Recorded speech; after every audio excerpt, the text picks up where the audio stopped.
ဇလန်အစမှာမင်းသမီး Alexia ဟာလျှို့ဝှက်မြေအောက်စခန်းတစ်ခုထဲမှာဖမ်းဆီးခံထားရပါတယ်။သူမကိုလွတ်မြောက်မသွားနိုင်အောင်မော်စွမ်းအားကိုတားဆီးပေးတဲ့တန်ကြိုးတွေနဲ့ချုပ်ထားပြီးအနီးအနားမှာတော့လူသားတွေရဲ့ခန္ဓာကိုယ်ကိုစမ်းသပ်နေတဲ့ထူးဆန်းတဲ့ဓာတ်ခွဲခန်းတစ်ခုရှိနေပါတယ်။ဒီနေရာမှာ Alexia ကအရေးကြီးတဲ့အချက်တစ်ခုကိုသတိထားမိလာပါတယ်။သူမကိုဖမ်းထားတာကရိုးရိုးပြန်ပေးဆွဲမှုမဟုတ်ပါဘူး။သူမရဲ့တော်ဝင်သွေးမှာရှိတဲ့အထူးစွမ်းအင်ကိုအသုံးချပြီးစမ်းသပ်မှုတစ်ခုပြုလုပ်ဖို့ဖြစ်ပါတယ်။တစ်ဖက်မှာတော့စစ်ဟာဒီဖြစ်ရဲ့ကြောင့်ပြဿနာကြီးတဲ့ဝင်သွားပါတယ်။ Alexia ပျောက်ဆုံးသွားတဲ့အတွက်သူမနဲ့အနီးဆုံးမှာရှိခဲ့တဲ့စစ်ကိုတန်တရားရှိပြီးစစ်ဆေးကြပါတယ်။ဒါပေမဲ့စစ်ကတော့ဒီအခြေအနေကိုတောင်သူ့ရဲ့တာမန်လူတစ်ယောက်ဆိုတဲ့ဇက်ကောင်ကိုထိမ့်သိမ့်ဖို့အတုံးချနေပါတယ်။ကျောင်းသားတစ်ယောက်လိုနေပြီးဒီနေရာမှာစစ်ရဲ့အကျင့်ကတော်တော်ထူးဆန်းပါတယ်။လူတစ်ယောက်ကအသက်အန္တရာယ်ကြုံနေရတဲ့အချိန်မှာအများစုကလွတ်မြောက်ဖို့ကြိုးစားကြမှာပါ။စစ်ကတော့အဲ့ဒီအစားသူ့ရဲ့ background character ပုံစံမပြတ်ဖို့ကိုပိုကယူဆိုင်နေပါတယ်။နောက်ဆုံးမှာတော့စစ်ကိုလွတ်ပေးလိုက်ပါတယ်။ဒါပေမဲ့သူ့ကိုလွတ်ပေးလိုက်တာနဲ့ပြဿနာကမပြီးသေးပါဘူး။စစ်နောက်ကိုလူတွေလိုက်ဆောင်ကြည့်နေကြပေမဲ့စစ်ကတော့အဲ့ဒီအရာကိုသိနေပါတယ်။အရေးကြီးတာကသူတစ်ယောက်တည်းမဟုတ်ပါဘူး။ Shadow Garden ကလည်းစစ်ရဲ့အခြေအနေကို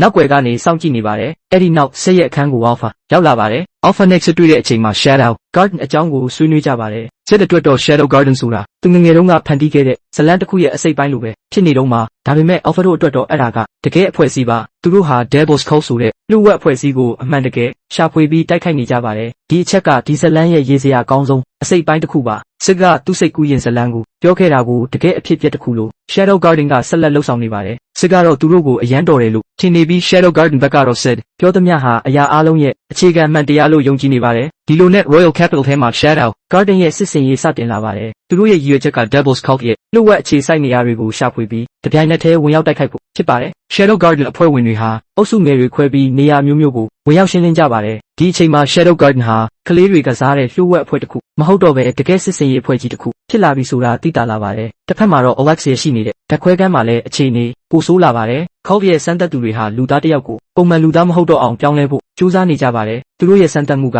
အောင်မြင်သွားတဲ့အခါအလွန်အန္တရာယ်များတဲ့တတဝါတစ်ကောင်ပေါ်လာပါတယ်ဒါပေမဲ့အစွမ်းထက်လာတာနဲ့အမျှထိန်းချုပ်နိုင်စွမ်းကပျောက်ဆုံးသွားပါတယ်နောက်ဆုံးမှာတော့စမ်းသပ်မှုကိုပြုလုပ်ခဲ့တဲ့သူတွေကိုပဲပြန်တိုက်ခိုက်ပါတော့တယ်ဒီအခြေအနေကြောင့် Alexia ဟာလည်းလွတ်မြောက်နိုင်မဲ့အခွင့်အရေးရလာပါတယ်ဒါပေမဲ့အပြင်ထွက်လာတဲ့အခါသူမကိုစောင့်နေတဲ့လူတစ်ယောက်ရှိနေပါတယ်အဲ့ဒီလူကတော့ Zana ဖြစ်ပါတယ်အစမှာတော့ Zana ကိုကယ်တင်မဲ့သူလို့ထင်ရပေမဲ့မကြခင်မှာသူ့ရဲ့ရည်ရွယ်ချက်ကို Alexia သိသွားပါတယ်Zana ဟာဒီဖြစ်ရက်နဲ့ဆက်နွယ်နေပြီး Alexia ရဲ့တော်ဝင်သွေးကိုကိုယ့်အကျိုးအတွက်အသုံးချဖို့ကြိုးစားနေသူပါ Alexia အနေနဲ့ဒီအမှန်တရားကိုသိသွားတာနဲ့သူ့ကိုတိုက်ခိုက်ပါတယ်ဒါပေမဲ့ Alexia ရဲ့ဓာတ်ပညာကတိုက်ခိုက်မှုတွေကိုအခြေခံနည်းစနစ်နဲ့ပြီးပြည့်စုံအောင်လုပ်ဖို့အာရုံစိုက်ထားတဲ့ပုံစံဖြစ်တာကြောင့် Zana ရဲ့တိုက်ခိုက်နိုင်စွမ်းကိုမရှင်းနိုင်ပါဘူးတိုက်ပွဲကအချိန်ကြာလာတာနဲ့အမျှ Alexia ရဲ့အခြေအနေကပိုဆိုးလာပါတယ်အဲ့ဒီအချိန်မှာပဲအခန်းထဲကိုအရေးတစ်ခုဝင်လာပါတယ်အနက်ရောင်ဝတ်စုံနဲ့အေးဆေးစွာရှောက်လာတဲ့သူကတော့ Shadow ပါကြည့်ရှုသူတွေကတော့ဒီလူရဲ့အစစ်အမှန်ကိုသိပြီးသားပါ Shadow ရဲ့နောက်ွယ်မှာ Sid Cagenau ရှိနေပါတယ်စစ်ကနေကင်းဘက်မှာဘာမှမထူးခြားတဲ့ចောင်းသားတစ်ယောက်လိုနေပေမဲ့ညဘက်ရောက်တဲ့အခါမှာတော့ Shadow အဖြစ်အမောင်ထဲကနေထွက်ပေါ်လာပါတယ်